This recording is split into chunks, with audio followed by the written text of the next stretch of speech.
We spent the afternoon talking to neighbors who say they've complained to Universal a number of times. I'm here in Boyle Heights, where I've spent the afternoon talking to residents who live right near the Lineage warehouse, which caught fire about 2 weeks ago. Take a look at the structure behind me. This is one of those multifamily dwellings that are in the neighborhood, but neighbors say it just doesn't fit.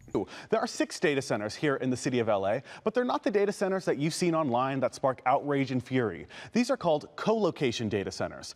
Yeah, so I've talked to a lot of people who live, just blocks away or even up to a mile away, and a lot of people are frustrated about the cleanup. They say that 45 days is just too long. Some people are already frustrated. Some people have already gone out to stay with family members who live further away. One resident told us that she went to Pacoima to go escape the air quality. Ryan Kiser has been our intern this summer. For 10 weeks. We have really enjoyed his company. So much, in fact. In the past, 30-some years that you've been here, Juan, have we ever done something like this for an intern? No, we have not, and there hasn't been an intern like Ryan. We're here at the National Night Out here in Glendale, which is hundreds of cities across the country from coast to coast that are participating. Tonight, a family is demanding accountability after a hit-and-run driver strikes a person on a scooter, pulls over, checks on the person on the ground, and then gets back in their vehicle and drives off. But residents are furious. They say that today is the first time that they've ever heard from the city about it. Toluca Lake residents are, what some could say, furious about their new, noisy neighbor. Universal Studios Hollywood is in the process of testing a new roller coaster. When they were testing the roller coaster without humans on there, it was fine. They did a great job. You don't really hear the roller coaster, but when they tested it with people, it was just screams every 30, 40 seconds. When they run it with people on it, it's loud. And you hear it constantly. Neighbors say that even though the theme park has existed for years, the roller coaster screams are completely new. We get that Universal is here, they shoot movies, they do stuff, they're very respectful, but this is just it doesn't matter anymore. This is going to be an all-day screaming event in our neighborhood. It's disturbing, and all the neighbors think that too. I've yet to meet any of my neighbors or friends in the neighborhood that aren't annoyed by it. Neighbors tell us they've been irritated by the theme park in the past. According to NBC Universal's website, they planned ahead and built the coaster to be quieter. Universal's been a great neighbor for this community, but this whole roller coaster thing has just, it's just taken it to a new level. Now it's different. Yeah, it's definitely different. I wrote a letter to they gave a website or something and then there's a phone number I think you can call, and I think people are doing that, but I don't know how they're going to fix it. Universal sent us a statement, and they told us that the new ride is still in its testing phase and that during this time, they value community feedback. From Toluca Lake, I'm Ryan Kiser, CBS LA. An enormous turnout at an Altadena Town Council meeting tonight. More than a year ago, this community was scorched by fire, but now they're fighting back against predatory developers. Take a look at the structure behind me. This is one of those multifamily dwellings that are in the neighborhood, but neighbors say it just doesn't fit. This is our home.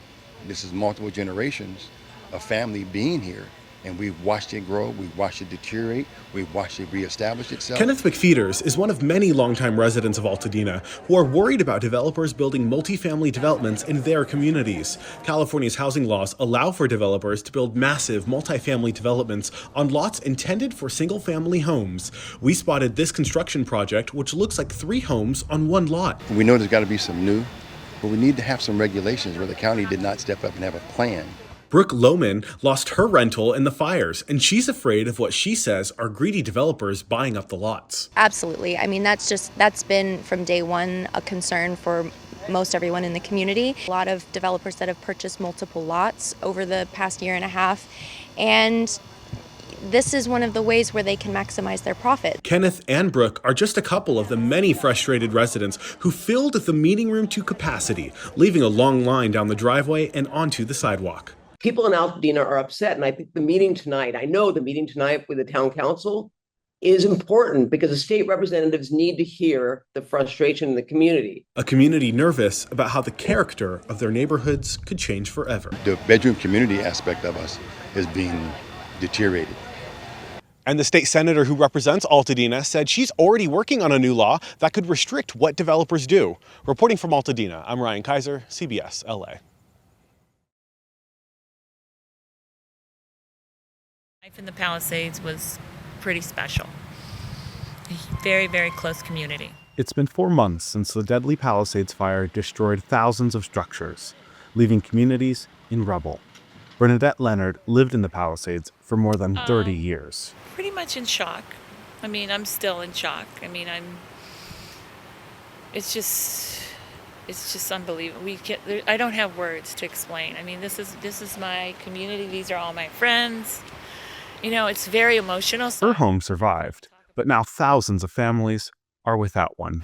You know, thank God we were lucky, but not everybody is as lucky. Many properties have had their debris removed, but many lots still have rubble. Some opted to sell their property. But amid the destruction, rebuilding efforts are underway. Shirley Construction is in the process of rebuilding many properties in the Palisades. So we have lifelong clients in the Palisades that we've worked for many years, 20 years probably. And a lot of them reached out to us while the fire was still burning. Shirley says it could take up to a year until the first house is fully rebuilt, but it could take multiple years until this community sees some sense of normality. 5 miles north of the Palisades is where we meet Patty Phillips in Malibu. I've never seen 3 men so scared. They're like, oh my God, the fire's here. Her car was stuck on a boulder as she was evacuating with her dog. She says that firefighters told her they wouldn't be able to save her because they didn't know where she was at. I'm praying to God, please let me die from smoke. Please don't let Code and I be burned alive. She was saved by a firefighter named Malcolm, who rescued them from the flames. Her house survived, but much of her neighborhood is in rubble. She's involved with her community's HOA and is working on helping make it easier for her neighbors to rebuild. We are lobbying constantly with City Council and planning to reduce the permits. If there's 43 permits you have to get to rebuild. According to Patty, not one person in her community has gotten all of the permits to rebuild. I think that total houses that burn is 737 homes. That's literally half of Malibu. Half of eastern Malibu is gone.